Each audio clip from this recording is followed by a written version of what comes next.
Funding for Georgia Outdoors has been made possible in part by a grant from the Imlay Foundation.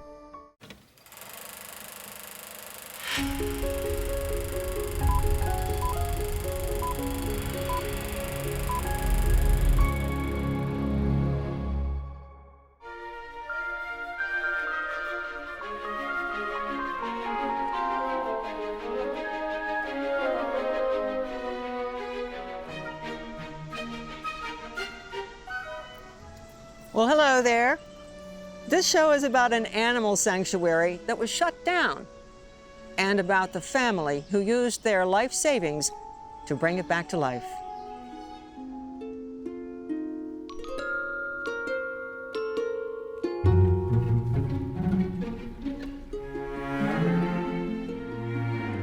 This sanctuary in Lilburn was started in the 60s, but after it was sold to a new owner in 2013, there were some negative reports about the treatment of animals. The owner of Yellow River Game Ranch abruptly closed the doors in December 2017. Jonathan Ordway had been a regular visitor and hated the situation. So he and his wife bought the game ranch and changed the name. You really didn't know what you were getting into, did you? No, we didn't. I thought we had about 3 months worth of work, putting up some fences, maybe painting some walls, and next thing you know, a year rolled around, then 2 years rolled around, and finally we just said we got to get open. This is part of the reason Jonathan took a leap of faith. At one time, 10 bears were in this enclosure. 5 adults and 5 cubs. 1 cub disappeared, and the 4 remaining cubs are the adults you'll see now living at the sanctuary. But this was where they all lived before. There is hardly room to move around. This is where they lived all the time? Yeah, their whole entire lives were spent in that 20 by 20 foot cage. So it was kind of sad. Every time you walked by, you just shook your head and said, we got to do something different. And it was kind of interesting. After we built this 2-acre facility with waterfalls and trees and rocks and grass, we finally let them out onto the new enclosure. And then the neat thing about it was we all were out here and we were all going to watch it and we're all excited. And the bears were released out into the new enclosure and they walked 20 feet and they stopped. And we're looking around thinking, what's going on? And then they turned around and went back. And they did the same thing twice. And so we were like, well, what's going on? And then we realized these bears have never walked straight in one direction more than 20 feet. But look at them now. They are a little scruffy because they are shedding in preparation for their winter coat. It took a couple of weeks before they figured out how to be bears.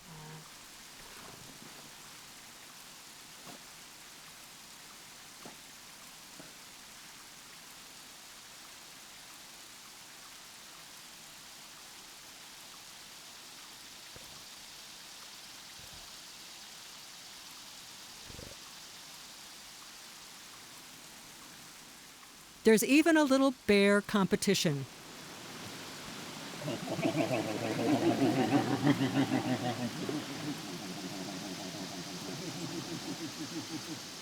Threatening sounds that may mean back off.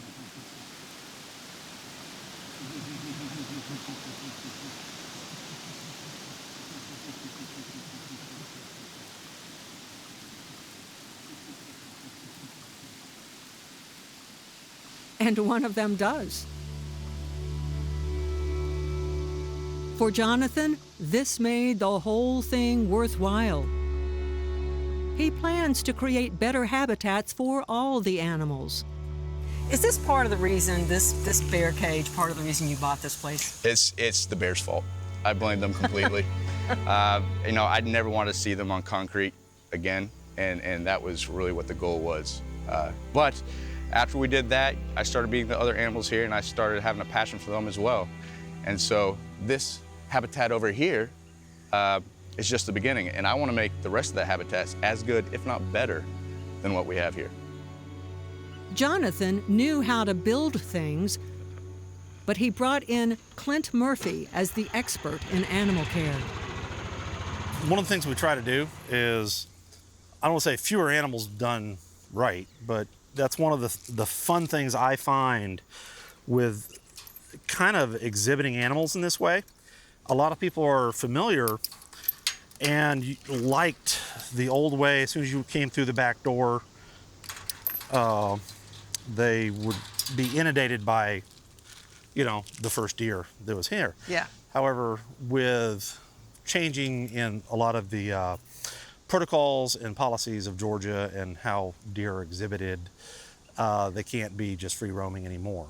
So that was one of our first challenges, is how do we still keep that friendly atmosphere, that meet and greet atmosphere, but comply with regulations. Also, doing right by our animals.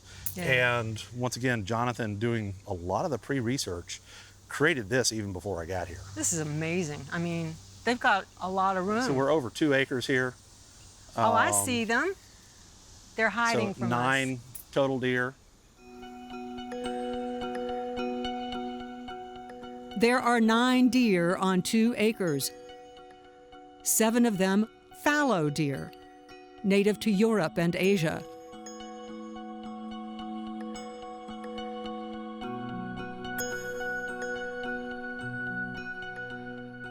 And there is Wrigley, a white-tailed deer hit by a car.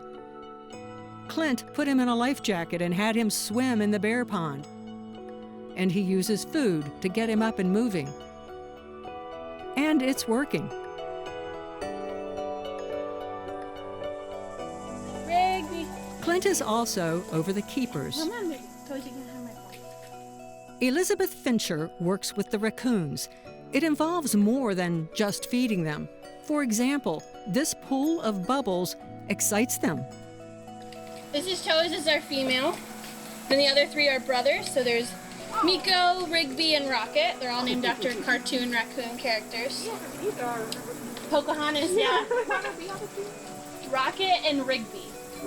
So Rocket from Guardians of the Galaxy, and Rigby from this cartoon show called The Regular Show. Oh, hello. I think I got Rocket on me. Yes. Oh, I always run into that one. You can go up. We're not doing Raccoon Fight Club on me. We're not. Oh, you're gonna fall! Oh my goodness. They always play with my radio, so I always forget to take a break. When they were little, they used to get a bath and loved to play in the bubbles. Now, even though they are mature, they still like to splash around. It's called an enrichment, something to stimulate the animals. Sometimes it's food, sometimes it's fun, and sometimes it is mental stimulation. Hey, big guy. How you doing? Keeper Logan Brandon works with the spider monkeys. All right. Station. Good job, big guy. Here you go. Yeah. Hand. Good job. Here you go.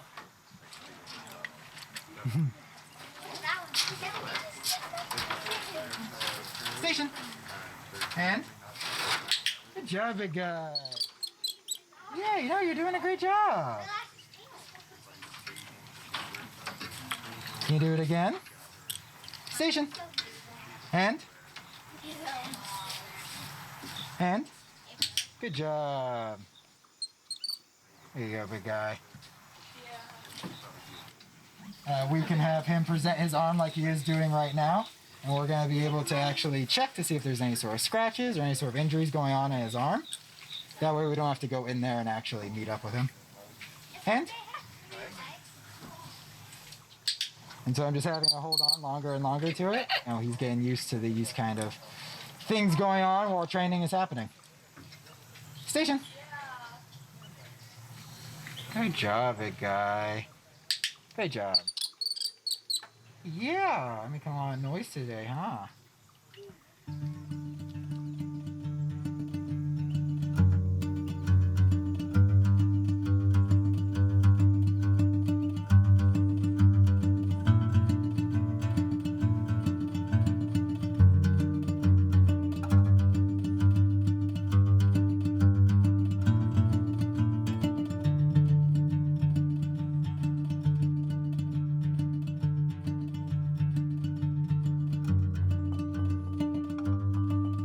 So one of the things that we do is check on all our animals each day, and it's a nose to tail. So one of the things that we have to do is come down here and get them acclimated to the keepers. So sometimes if you see a keeper just sitting down here, they're not goofing off, they're actually training. They'll usually bring something with them to work on while they're doing it, because we got to make sure that all our guys are safe.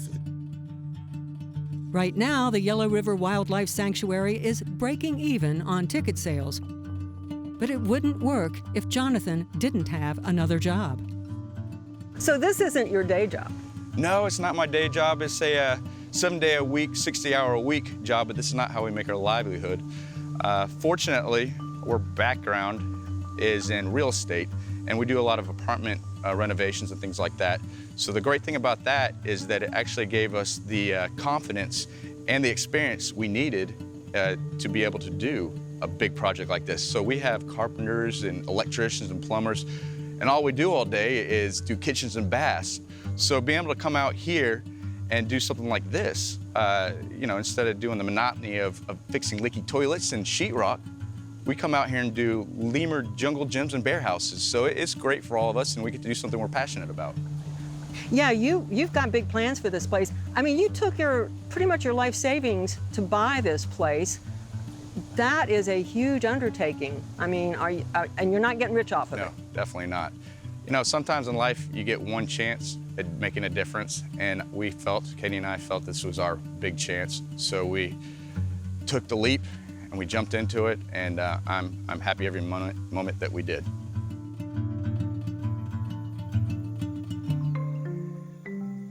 Animals in this sanctuary come from various places.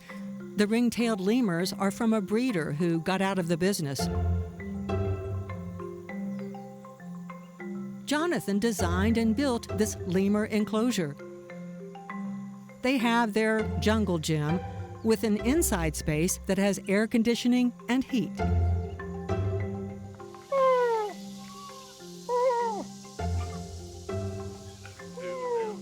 This is Julianne. She's our baby. She actually stayed with us. We bottle raised her at 3 weeks. With these guys, with the ringtail lemurs, the females are the alphas.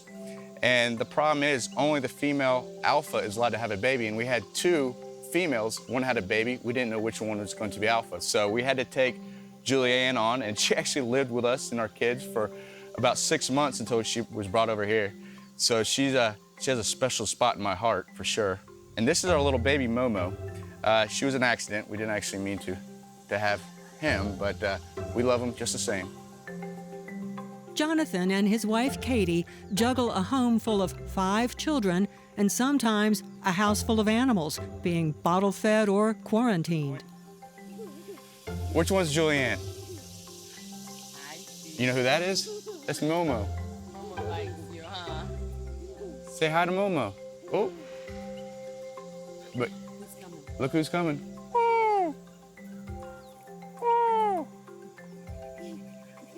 Yeah, Daddy's a little goofy, isn't he? So you've got 5 children. We do. You're dealing with kids.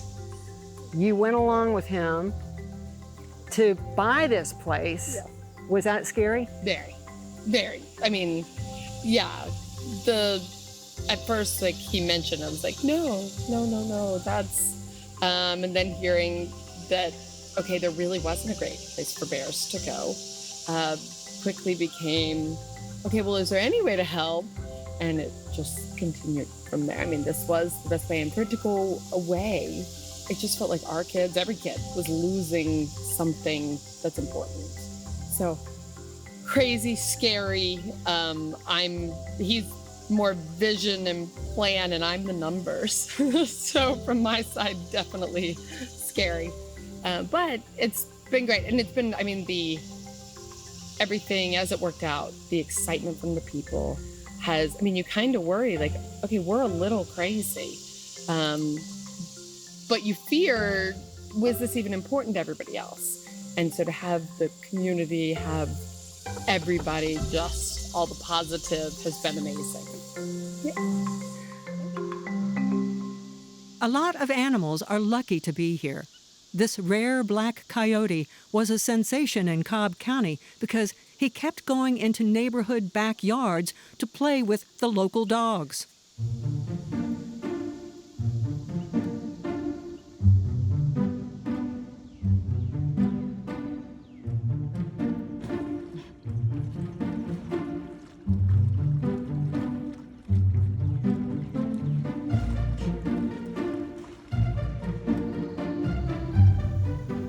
His name's Carmine, and he's actually the only melanistic coyote that we know of in a sanctuary setting like ours. He was kind of an amazing case. He made the news here in Atlanta, across the country, and even across the pond out in London, believe it or not. And we brought him out here, and we were really excited. And the neat thing about him was we got him here, and we were able to do some DNA testing, because one of the concerns about him was we thought he might be a hybrid, half dog, half real.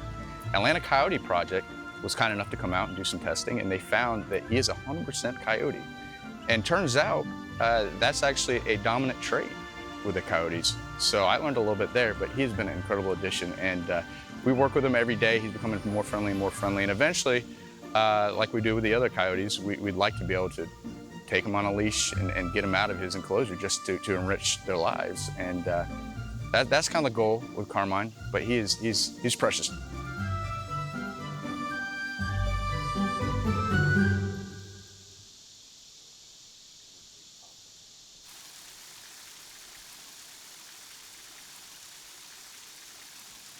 So you have spent a lot of time out here, actually. Yes, ma'am. Especially, since the Ordways purchased the place, I come by. Wayne Hubbard with the Department of Natural Resources says Georgia depends on places like this. From time to time, we get animals that are being held as illegal pets, and/or we have a wildlife rehabilitation program in the state where the goal of that program is to get animals back to the wild. But sometimes animals end up not being able to be released, so they have to have somewhere to go, and so facilities like this are able to take them and give them a home. Wayne began working with Jonathan before he even bought the place.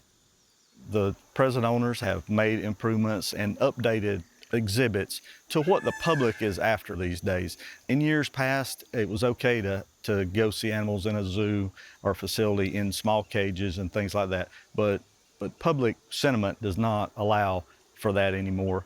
And so the more natural a facility looks, the habitat looks, and the more room that you can provide an animal, that's what folks look for now. The standard of the law does not necessarily require that, but this facility's done a great job of giving the extra.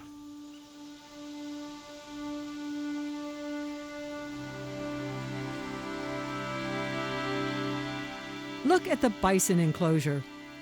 Just feeding these guys takes a chunk of change. Imagine the thrill for a kid. What am I talking about? It was a thrill for me. They are big and curious, sniffing us out. Yeah, be careful. His tongue is like 40 grit sandpaper. I think that's one thing that people get out of it. And that's Lopsy over there. She's our little girl. Now, Tatanka, don't get greedy. His middle name is Greedy. But that's how he gets so big. He eats everything. Oh, my goodness. Feeding a bison. Now, I know guests don't get to do this, but I have special privileges, You right? do, you do. All right, a little bit more. The first time I got here, and when we actually were owning it, I sat here and just stared at these things for hours. I was like, this is amazing. What have we got ourselves into? This is crazy. But you love animals. I do, definitely. The thing about animals is they're living beings, and people need to understand that, and they have lessons to teach us all about themselves and about ourselves. So they are close to my heart for sure. But that passion comes at a price. How much does it cost, just as an example? This can't be cheap. No, as a matter of fact, just the gravel you're looking at right now was exorbitant. You don't know how much money went into it. You're kidding, the gravel on the ground? Believe it or not, because there's actually a geotextile underneath there. I mean, we went in and went to USDA standards. and they guide us through. We have geotextile down there. We have gravel on top. It's about 6 inches, and that way it actually drains the area much better. Back when we first got here, this was all a mud pit. You walked out here, and the bison were up to their knees in mud and filth. And a lot of people don't appreciate that, how much actually went into behind the scenes. But again, our priority is the protection of the animals. Now, obviously, education is important as well, but really we came in here to help these animals. When an owl needs some wing care, there are vet bills. So we had to rush to the vet and get him stitched up. So what we're doing here is preventative antibiotics, pain meds, and then a laser treatment to increase the blood flow and help heal.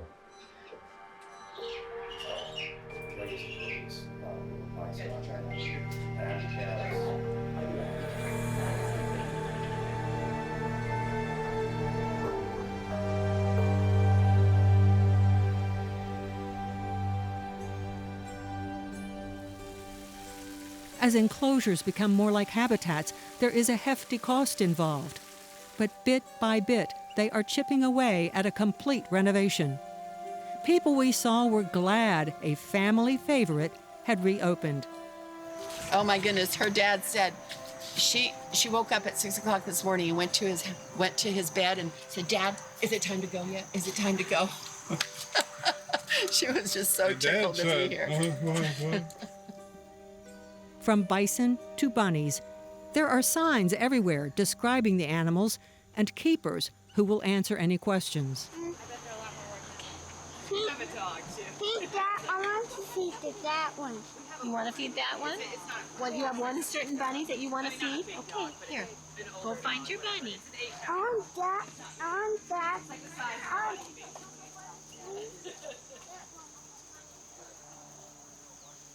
Oh, thank you, Jacob. And as keeper Abby Elkert shows me, you're never too old to learn something new, even about common animals. Abby, this is kind of part of the education process for kids and actually for adults. A lot of adults can't stand possums. Yes, this is true. So, is he nice? Yeah, you want me to get him out for you? Yeah. So we have 2 opossums that call home here. We have Noki and Ravioli. Come in. You're okay. There we go. Let me get that tail. There you go. Look at you. And they're very sweet. How are you?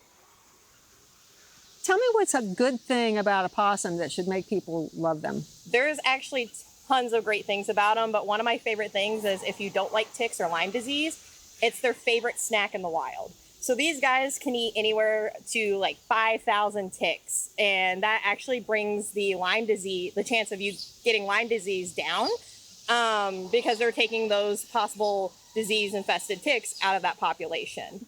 So you eat ticks, my goodness. I think he likes me. They are very friendly. So these guys were orphaned very young. So we've been able to be hands-on with them practically their entire lives. So they're used to kind of these interactions. And that's sort of what the sanctuary is all about.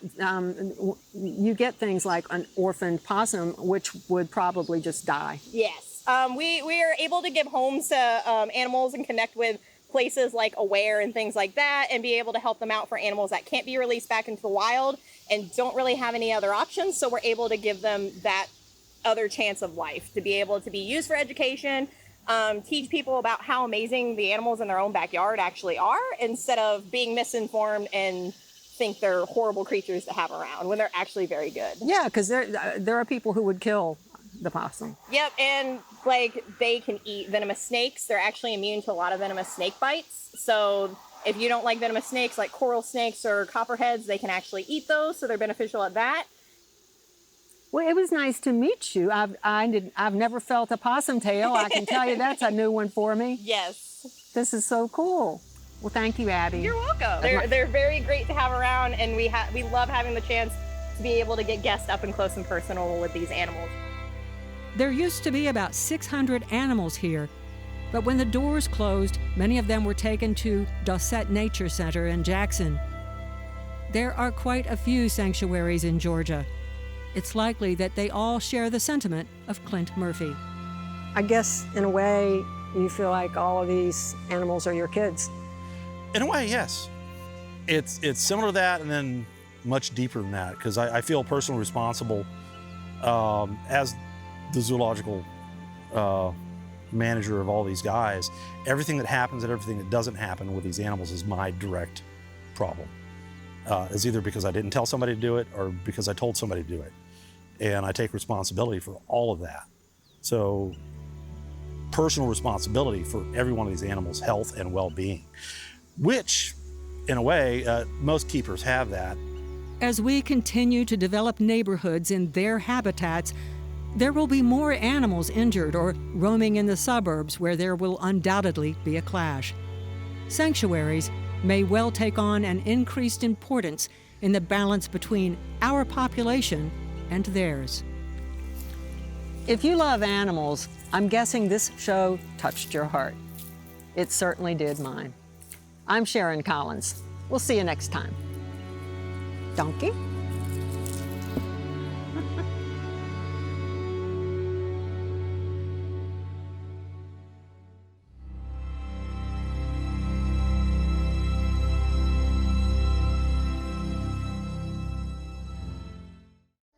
Funding for Georgia Outdoors has been made possible in part by a grant from the Imlay Foundation.